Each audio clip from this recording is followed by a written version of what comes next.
Good evening, everybody. I am Priyam and I lead the developer platform at Truecaller. And today evening, we have a very, very exciting and important topic to be discussed over our distinguished panel here. Again, the topic is building disruptive products out of India, right? And what are the opportunities and learnings? And this session would be also be driven from a lot of experience which our fellow panelists bring here to the table, both from the investor community side as well as from the entrepreneurial side, right? So I take this opportunity to invite our co-panelist here, Pratik Poddar, with us for the evening, who is the principal at one of the leading venture capital firm, which is Nexus Venture Partners, and who has really catalyzed many a success, many innovative startups out of India.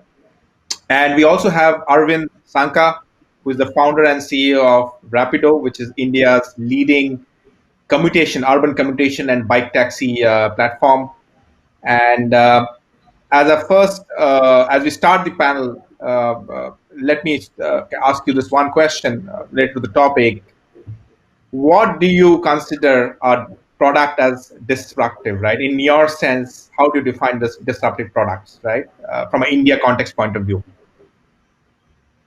Who wants to go first? Pratik, Aravind, any one of you, please take a lead. Yeah, Pratik, I think you can go ahead. Okay, this time I lead, but you're the entrepreneur, you lead. Yeah. I think the word disruptive is in some sense used more than it should. I think fundamentally you did not. It's not that you need to build disruptive product for the sake of disruption. Fundamentally, you had to solve the problem that the consumer has, and Indian market has unique problems at some sense, right? At some level, uh, the, the uniqueness comes because of the infrastructure issues. Till a few years back, internet was a problem. Even now, we do not have infrastructure at a physical layer as well developed. So our addresses are not as well defined. Our connections are not as well defined. It's so the physical infrastructure has some issues because of which product innovation is needed. The fundamental place where the person is coming from is very different, right? People don't have email addresses in some cases. People are not checking emails. People are not going to desktop. Because of that, we face some different issues that folks in other geographies face, and just solving that problem right is perhaps the answer. I think disruptive is a overused term in my mind, but I let Arvind lead there. Yeah, Aravind. Let me give me my thoughts. I think when we have started I think any entrepreneur, when you want to start something, I think we don't look for a disruption idea for sure. We say that, okay, this is worth solving for rest of my life. I think that is exactly how we look at starting of any startup. And by the time when we actually show the growth rate, when we actually go to a next set of users from our initial set of customers, suddenly you will realize that you have changed the way you acquire the customers. You change the way that your unit economics started working, and slowly the investors say that you are disrupting the market, right? I mean, it is something definitely a byproduct when you are solving a much larger problem, like Pratik has mentioned. And according to me, disruption is just not just from a product point of view. It's the way that you execute, the way that you solve the problem. Also, a lot of disruption comes in. So yeah, that's my take on what disruption that we at least are aiming for. Yeah, I think well said, both of you. And again, disruption is a terminology, and it needs to be looked at the context around you, as Pratik mentioned, that there are so many things which are unstable here as an infra level, right? And you have to take that in stride while you are building for it. So in that sense, again, that's disruption. Disruption doesn't have to be always out of the box or rocket science solving for. Very true. Now, as a follow-up question to that, is that how does one go about approaching, right, and building and again investing in such products in Indian context, right? Again, Aravind, you may start with, and then Pratik may kind of give a perspective from his side, because they look at so many such opportunities in everyday life, and how does they approach from their side as the second part to it. Yeah, sure. I think so. Maybe I'll give you context about Rapido's product very particularly. See, I think when we have started Rapido, ride sharing is not new in the India. I mean, people have gone through a lot of ride sharing before Rapido has come. So when we are coming, definitely the customer experience side, there are benchmarks that has already been set. Okay, you have to minimum customers are minimum expecting something from the product which is coming in a ride sharing platform. But the way that what we want to solve for is more the fundamental need, or which will increase the customer base beyond the people who are using ride sharing. Right. So I think, and when you're starting in India for Indians, I think one of the major thing is how do you measure your customer experience from, because they're both side of marketplace. Both side of marketplaces should be happy, and you also should make maybe money out of it, right? So there are fundamentally the way it's different from an existing business which is already there, and you are going into that space but solving the need for, even either you are good at optimization or you are good at expanding that customer base beyond a point. See, what we have, at least when we have initially started Rapido, our major belief is, when there are few products which serve only premium audience. I mean, the affordability is a major challenge in India. Right? Not everyone can afford every product. So they can't, either because of the spending power or because of the accessibility. So even if you want to use ride sharing in a lot of tier 2, tier 3 cities before Rapido, you couldn't use it. Just because one is accessibility, you don't have an options, or you can't even pay for that option that is available in your city, right?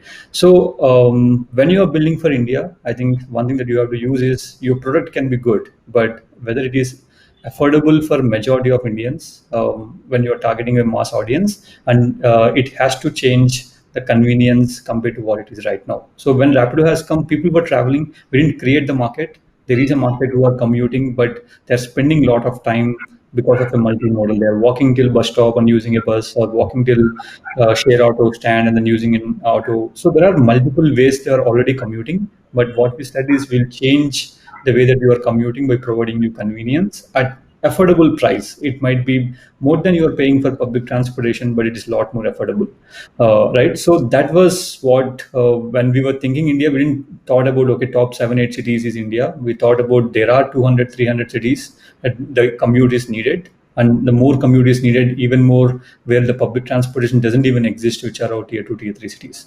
So that's how, when we looked at India much more broader and much more five years down the line when we have started. So that's, and then we always knew that when we are starting for masses, your cost structure should be a lot lesser, because you're talking about 200 cities, your ticket sizes are less. So how do you make sure that you have cost structures much lesser than anyone else in the market? So that's how, I think, if anyone has to think about when they're building for India, especially when they're doing a mass market product than a premium product.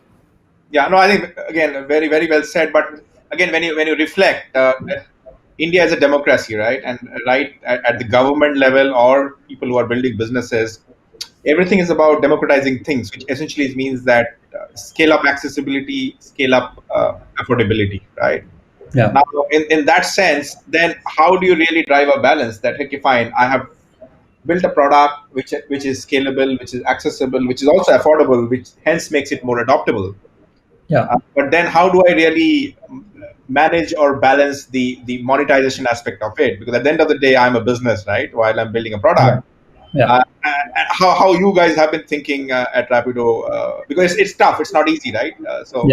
Yeah. So I think, so typically, if you see how the marketplaces work, right? So there is obviously an asset light model and asset heavy model. So if your cost structures are so less, and if you are optimized your operations by a product driven approach, where, for example, even if we are in 100 cities, the operations team, which is actually on ground managing operations, is less than a 150 member team, right? So if you have such a less cost structures, that means you know how to run and wafer thin margin businesses, right? If you are so affordable business, and if you are running and wafer thin margin business, your operations can't be people driven operations. It has to be a product driven operations, and that's the only way. And you have to be optimized in such a way that there is no very I mean the fixed cost is so less, so that even the scale, if you want to scale the operations or descale at some point of time, you don't incur any additional cost. I mean, that's exactly how we think, because we knew we are going to the market which is much more larger in volume, and the ticket sizes are less, and that's how we kind of build the products. And until we build the foundations, we didn't actually scale the business.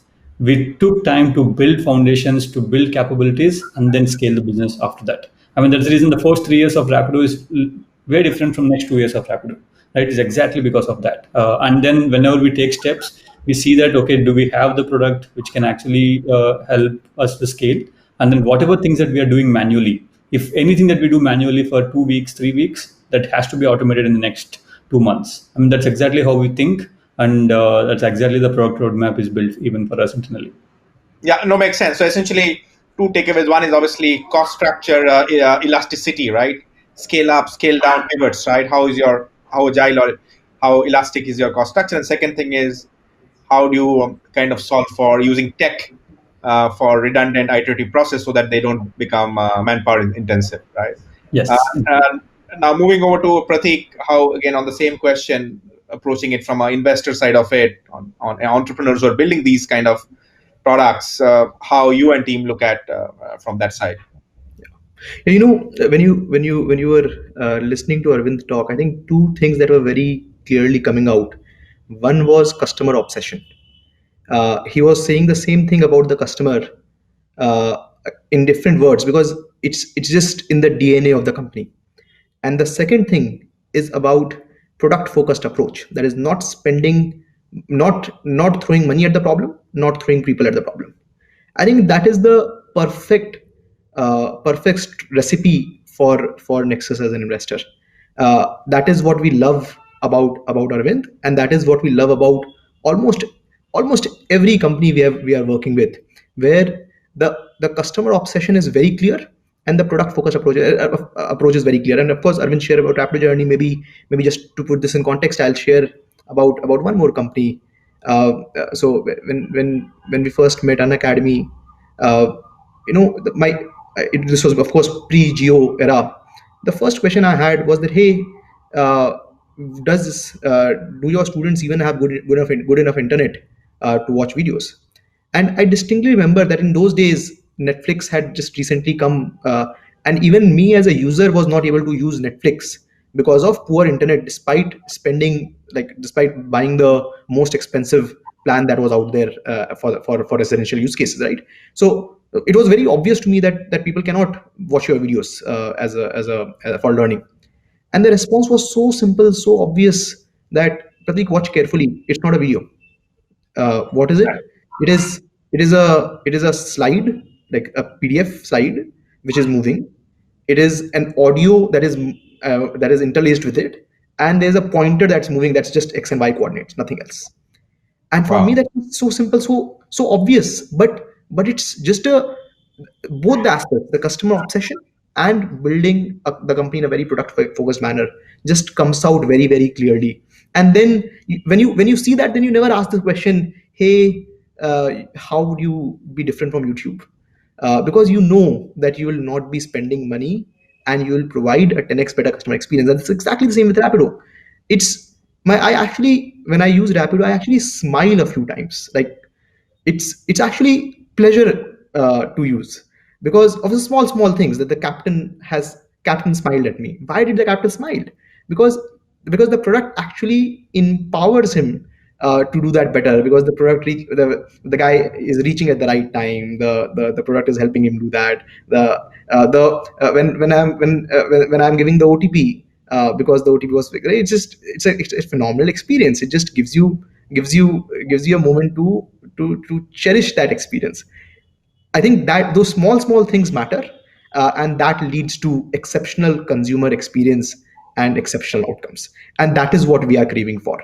All the best product first companies we have invested in were it was were wowing us, even in the first 10 minutes of the meeting, because it was just apparent. It's no question whether it's an academy, whether it's Rapido, whether it's Pratilipi, whether it's quizzes. It was apparent in the first 10 minutes of the conversation.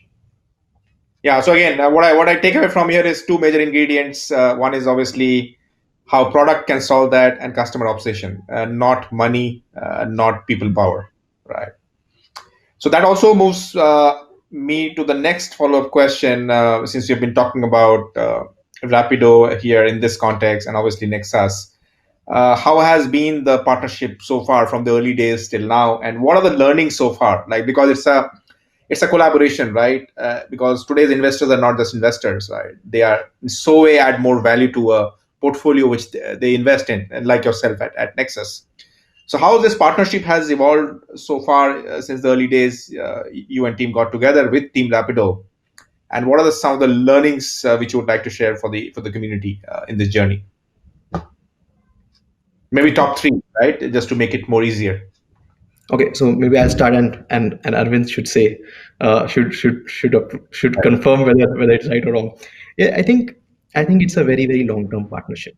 Things will things will things will be things will be screwed up multiple times in between, and there'll be misalignment at a lot of places. Uh, but I think what I enjoy about and everyone in the team, and I'm sure on the Rapido side, everyone in the team as well. What we enjoy about Rapido is that the part there's sincere trust in the partnership.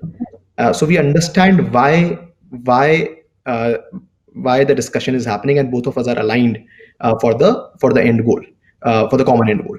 I think that is very important for any partnership, any relationship. This relationship is perhaps longer than most relationships people will go through, and that mutual and sincere trust is very important. That's first. Second thing, I think it's that the I think investors in most cases can add value on three fronts more easily. One is on the strategy side, because it's just that because we do not understand about the company as well as the founders do, but we would have access to research and information from things that are being done globally, and that is where we have, as investors, or we would always try to help the founders. The second thing is around hiring, because again we would have easier access to more people who would be wanting to work in the best companies in the portfolio. It's just easier for us to create value for the entrepreneur. And the third aspect is a lot around fundraising. Again, here we are uniquely positioned that we would have access to more people who would be talking to us and wanting to look at the best companies in the portfolio. It's in my mind, these are the three very straightforward points where I do not need to be very very special or very smart to add value. It's just by the nature of job that we can add value if we want to, and if we have the hustle. And this is where I'm able to create maximum impact, because it's just about doing things right and doing things consistently. I'll let Arvind add and confirm and deny a few of these things. Right, but again, as you said, it's about being constantly enabling things for the portfolio, right? Continuous being a constant enabler there in the areas which you spoke about. Yeah, Arvind. Sure, I think maybe I am definitely uniquely positioned to say that we have seen the both ups and downs in the last 18 months from the business side of it, obviously not from the fundraise. From the time that Nexus has given a term sheet to Money in the Bank, we grew like four times in like 5-6 months. And suddenly we have also gone to zero during COVID times in the 2-3 months. So clearly, I think as a partner, as one thing that Pratik has mentioned, how do you think on both the sides when the business is doing really well versus when the has gone because of the macro point of view? How do you react to those things, right? So there, clearly, there is a lot of support in terms of what there is enough respect to given on what we are actually thinking in terms of the steps that we are taking, or in terms of the strategy that we want to follow post COVID or during the time. There is a constant interaction and constant feedback on the thinking that we are having. That is definitely we will. I mean, you'll understand the nature of the person when things are not going well, and that's what happened. And then I think definitely there is a lot of support that Nexus has played, because one thing definitely what the other thing that we as Pratik has mentioned is there is a lot of times we are biased to our decision making internally what's happening in the company, right? So say for example, if there is some strategy, all your peers or your business heads, we always know what's happening with the numbers or with the business on day to day. Sometimes we might not look at very macro picture on what has happened during this stage with some other companies, or what did they actually make other companies to grow after a certain stage. So there is definitely that value add that any investor has to bring in. I think definitely Nexus has brought in for us. And the last thing is very easy access to people. I mean, being a founder, there is access to few founders that we interact with, but because they have much more access to more people, both from a fundraising point of view and also founders. I think I completely agree to what Pratik has mentioned, and I think.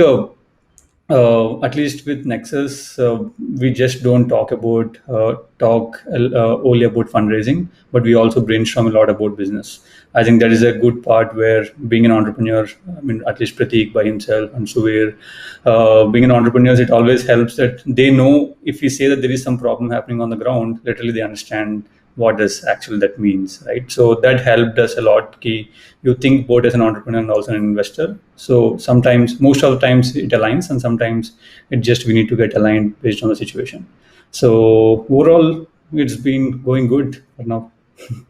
Yeah, no, I think that this is like very, very like complementary and synchronous. And as I said, today's investor portfolio partnerships are all about empathy, right? One part is empathy, right? That hey, you need to understand the situation, the scenario, whether it's good days, tough days, pivoting days, great days. Is that empathy where somebody is coming from, given the situation they are in? And likewise, Aravind, you mentioned the empathy of the investor, right? As I said, how they're approaching things, because if they're investing in 10 different portfolios, looking at the macro picture, how you as a portfolio or company are leveraging that, right? So I think there's a lot of empathy which is coming here, that and which makes the partnership even more strong, right? Now, again, since we're talking about product, let's talk about a bit of Rapido's product building journey. Like, for example, what has been your product building ethos from day one?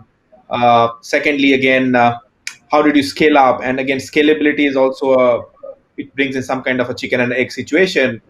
What do you balance? What do you unlearn? What things you take some tough calls, right? And scalability, as I said, it's an easy word to say and pronounce, but again, from early stage to scalable stage, a lot of things makes it more tougher to take those calls. That which one you keep it, which one you really scale it, which one you do differently, and then also whether you build everything by yourself, whether you build the core and adopt the tools which others are doing, and that's where probably Truecaller comes in as an example. So yeah, some perspective if you share that, because like, we have been seeing Rapido from the early days, like Nexus and team, and those insights I'm sure will be very, very valuable to the audience here. Sure. I think one of the core philosophy right from the day that we have started is because of the target segment that we are, which is like mass audience and tier 2, tier 3, or even more deeper. It has to be simple. It can't be sophisticated, because if you see our captain side and also the customer side, the segments are a lot different. Sometimes it might not be educated, it might not be someone who is using a lot of other apps. So it has to be simple, right from onboarding to doing a ride to post-ride experience. Everything has to be as simple as possible. And as I earlier talked, there is a benchmark that has been set in terms of how the experience has to be compared to other ride-sharing options that the customers have, right?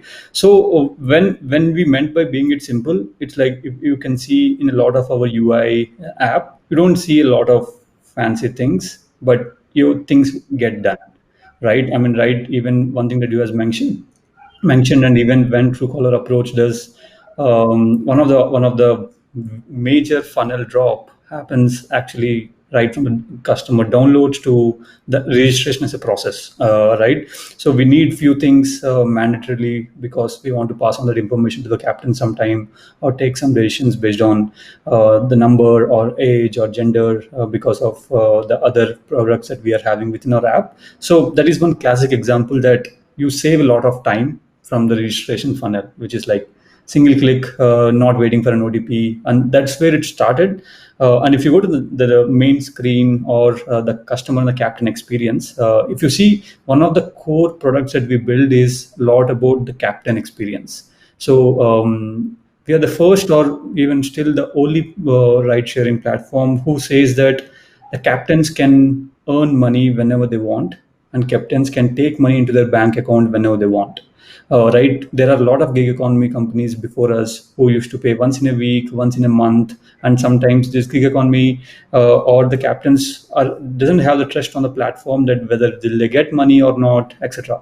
Then at that time we said, okay, we will be launching you a feature where whenever you can earn money on every ride, the way that you earn, the customer gives the money. If he pays via wallet, it comes to Rapido and we have to pay to the captain. So we said, you will earn money whenever you want. You can take money into your bank account whenever you want. You no need to wait for the end of the month, end of the week. So it has completely changed the way they trust the platform, because ultimately, especially from employees, or even this platform, even this gig economy, when they want to make money, until it comes to the bank account, they generally don't believe the platforms whether they are actually genuine it or not, right? So that is one classic example of how we want to solve it, for making it simple than keeping it complicated. So that is a couple of things, and also the way that we onboard captains, right?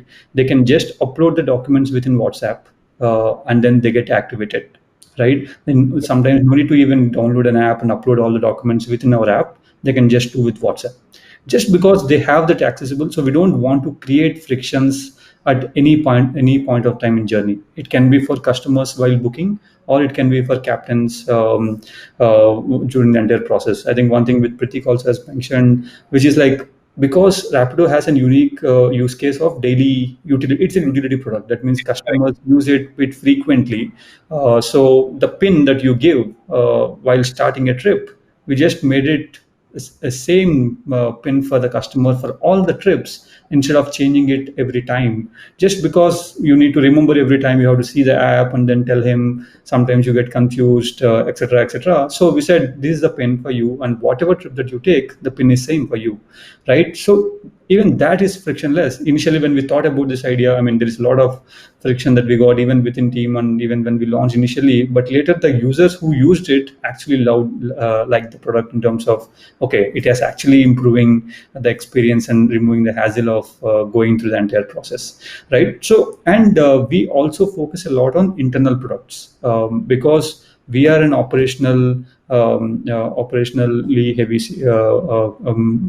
company. So there are a lot of internal products that we have to build to make the decision making easier, or to manage the operations a lot easier. And I think that is the priority that we have given in terms of captains and the customer experience, and then the internal products, and then think about making it life a lot simpler instead of making it a lot fancy. And and when you talk about doing products internally and then using the platforms or using partners, I think we always prefer, we have to build the core, and on top of the core, whatever we have to use it from the best of the minds outside, we always try to use those, because it gives us even more time to make our experience a lot better. Because if it's not giving any other value add for us while building in-house, we generally don't want to build it in-house. I mean, that's where we use multiple third-party tools at different part of the time in the journey. And obviously the other thing is, we try to use it whichever is less like open source, or which is a lot economical also, and so that we have leverage, we have cost efficiency, but still get the best out of what the others have built it. And I think that's how generally we think whenever we have an options to build in-house or go outsource. Right, and that also brings back to the earlier discussion which Pratik mentioned is about it's about product, it's about user customer obsession, right? So that also means that when you talk about product is where how do you get a balance of your own products along with synergy with the partner products, right? Which Yeah, essentially solve the problem overall as a customer obsession. So true. that's obviously a great takeaway. And second is, in your case, you have two stakeholders, right? Obviously, it's very easy to say Rapido is a B2C product, but essentially you're focusing on supply and demand, right? Your Yeah, supply side is that for the captains are also you consumers, right? In customers, if I may say, right? So they are bringing in or enhancing your supply side of it, and then the demand side of it is essentially your end consumers. So again, as you rightly said, focusing on both sides, I think, which is again a right thing to do. That hey, it's easy to say that I'll only focus on people who are consumers who are giving me money, which is essentially your end consumers. But yeah, then really, what I've seen and what you shared today is also to focus on the experience obsession, ensuring the frictions are removed at the supply side of it, which is essentially are the Rapido captains. yeah, And you guys have been doing that pretty well, balancing that both from an end user perspective as well as from a merchant side of it, if I use this as a terminology here, which are captains in this case. And yeah, which is really, really kind of amazing to learn from that. And I wish, because it will not be a one stakeholder world going forward even more and more. As I said, things are scattered across B2B, B2B2C, B2C with multiple stakeholders. So it's very important that one should not think in a single-minded stakeholder view that hey, that's the only customer for me, right? Going forward, if I take that discussion, and in the interest of the time, two last questions. Uh, and this is for Pratik again, since you're talking about so-called disruptive products, context of India, keeping the realities in mind, in the near term, next 12 to 24 months, in your view, which are those segments or sectors where either entrepreneurs are focusing on or should focus on building products which India needs, right? So, which are those sectors or problem areas which they should explore or look at to build solutions or products for? Hmm. Yeah, it's a very open-ended problem. So open-ended answer as well. I think we have lots of problems around us, right? It's if you start counting the problems you have since you wake up, you understand that there are lots of problems to solve. However, let me let me structure how I think about what are the immediate answers for the next 2 3 years that I can imagine.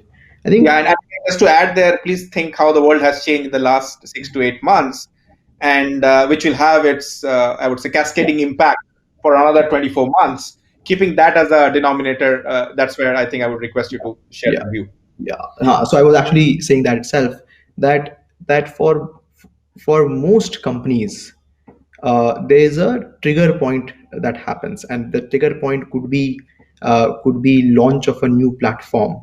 That a lot of companies got created when mobile adoption started increasing in India. A lot of companies got created. Amazon got created when internet adoption started increasing, right, in US. So when a large platform grows, companies grow on top of that. And in my mind, WhatsApp opening up API is a platform on top of which lots of new companies could be created. In my mind, Geo is a platform on top of which a lot of new companies will be created, because Geo will force adoption of many verticals which were not there before, and because of that, new companies will get created. Uh, well, the Geo Telecom effectively created a lot of companies, right? A lot of content companies specifically, and the Bharat market got activated because of Geo distribution. And so a lot of these companies have been created because of a platform that was growing, and there was an external push. And of course, COVID has been an external push for a lot of verticals. We are already seeing a lot of growth on content and education companies, because those are the first order effects. The first order effect is, hey, my kid was going outside to learn. Can he learn online? And boom, lots of education companies are growing. Byju's is first growing, an academy, White Hat Junior, everything's growing. Content companies, is seeing unprecedented growth because people are at home and there's limited things to do. But what are the second order effects? That's not as straightforward to imagine, and I think that's where maximum value will be created. Some thoughts that I have, I might be wrong, but some thoughts that I have is that this has led to power equation uh, change in a lot of relationships. So if you were trying to partner with corporates in some verticals, it was very difficult to do till now. But now suddenly corporates want to digitize, and that enables you to do partnerships better and sell better. Uh, we should I think after 5 years we'll be talking about it, that because that happened, because COVID happened, and the world changed because of that, these new companies were created, because then only the corporates started talking about it. I think that will happen, that we have not been talking about as much. The second thing that I that would happen here, that would happen in this case, is real estate suddenly has been impacted much more. uh, because of loss of jobs, people have started to ask for rent reduction, or because of restaurants and a lot of small businesses shutting down. Real estate is under stress. The impact of that will be visible after a few months, and we will see we'll see companies being created because of this dynamics shift that is happening. Healthcare, everyone is talking about, and some things are changing, but my guess is that the change here will be lesser than what people are anticipating. uh, it's just because you need trust in healthcare, and my limited experience personally, and around me says that the shift is also happening faster. That as soon as the market is opening up, people are going to the offline world faster. In fact, people say this, that we overestimate the change that can happen in short term, but we underestimate the change that can happen in the long run. Right, I right. think this is what will happen in this case as well. That the second order effect will be very, very pronounced, and we'll not be able to imagine it right now, but it will be phenomenal. Perhaps EV shift will happen because of people for the first time ever going out, not traveling in public transport. Because public transport, people realize is not as safe, and because of that, because of some mindset shift would happen. And so on those lines, I think I'm curious to learn and brainstorm on this. But some second order effect will be non-obvious on those lines. Correct. No, I think similar thoughts this side as well. And as I said, the problem is we should not overestimate short-term impact and underestimate long-term. That's a very, very key insight here. And the second is this is one of those rare moments in certain categories and industries where both the user need and the user openness is changing. Like, for example, as you said, corporates digitization, right? Or corporate solving for corporates, right? So in many times we have seen in a user journey, you may understand the need, but you may not have the mindset to do that Yeah. then and there. So this is one of those rare moments in the journey, the situation which world is seen. One is obviously your need is shifting, and your mindset is also shifting at the same time, right? Yeah. And I think that is where many of the current categories are leveraging that, as an edtech, for example, or SME as segment where more B2B action will happen. No, I will actually add another aspect to that. One is the change, and you're talking about the depth of change. The other Yes. is the longevity of change. So a lot of things will come back fast as well. And I Correct. think in many of my discussions, people are underestimating that the things, when things come back, what things will come faster, and what are long-term trends. So education, in my mind, is definitely a long-term trend, because once you have tasted the blood, you will perhaps not shift. Correct. But what other long-term trends are there? It is not as straightforward. I think financial services firms digitizing is a longer-term trend in my mind. Till now, financial services firms did not, the traditional ones perhaps did not feel the need, but now they are digitizing much more, which is a very welcome change. In my mind, logistics of large companies digitizing is a long-term change. and because of that, we should see serious changes in the way logistics will happen in 5-10 years. Uh, uh, but what changes? What other changes in the long term? I don't know. Short term, a lot of things are changing. People are saying nutraceutical sales are up. Nutraceuticals companies will get created. Maybe yes, but is it a long term thing? I don't know. Correct. Yeah, and that will also be category dependent and the nature of the context, current context, how they are evolving, right? So one last question in the interest of time, it will be more of a rapid fire round, and we'll start with Aravind. I think we talked about product, we talked about customer obsession, we talked about teams, again, helping each other as partnerships.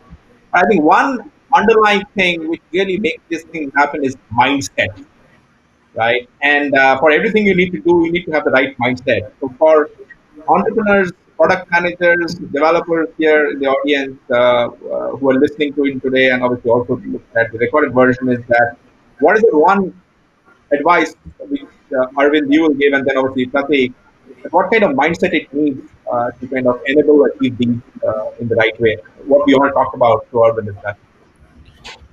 Yeah, I mean, so I think if you talk about entrepreneurs, the mindset is very different from if you think about product managers. I mean, it's more about, for example, I always think persistence is the major thing that people has to have, and an eagerness to learn. I think irrespective whether you're a founder or a product manager, you need to have that eagerness to learn and then ask questions in the right way.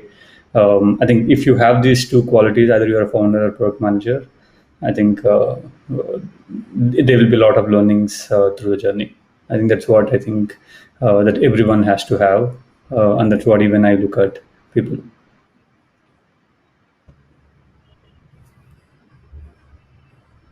You're on mute, Priyam. So for Pratik, what is that one piece of advice on mindset? Very interestingly, we often say this internally that the key thing that we are looking for in entrepreneurs is grit. And grit is in some ways, very similar to persistence, but I think there is some element of positivity associated with grit, and some element of action associated with grit over persistence. I think it's persistence plus action oriented approach, which perhaps is the definition of grit. I think that bang on, agree with Aravind there. One company of ours that is being successful, that is almost successful now, took 14 years, and 14 years of persistence by the founders is just amazing, right? It's yeah.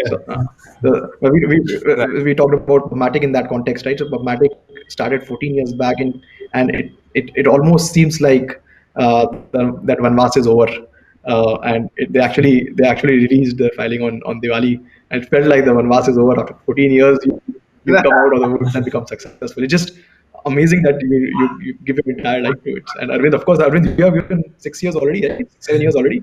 Yeah. 6 years and we start up. Yeah. No, I think what both of us are extremely key ingredients as part of having the right mindset to kind of be there and do it and make it possible. So great. I think thank you so much. I think in the interest of the time, we're not taking any questions, but obviously if there are any questions, we'll obviously pass it on or any inputs. But I think thank you so much, Pratik and Aravind, to come here on this today evening and share your insights, and which will be extremely valuable for the community listening into this. And again, most importantly, more budding entrepreneurs who are looking for these insights before they start on their journey. So a big thank you once again to you, Pratik and Aravind, for being with us today evening. Thank you, Priyam. Thank you, Sure. Aravind. Thanks, Priyam. Thanks, Pratik. Thank you.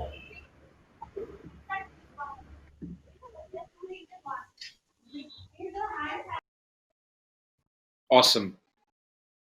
Thank you all for joining us in today. I think that was our last session for the day. Really hope that it was helpful and you could gather some nice insights into what others in the ecosystem and community are doing. It was great pleasure to bring this to you, to hear your thoughts and hear from others. We really hope that you enjoyed this and kind of hope that you will join us again in the next year's Build for Mobile.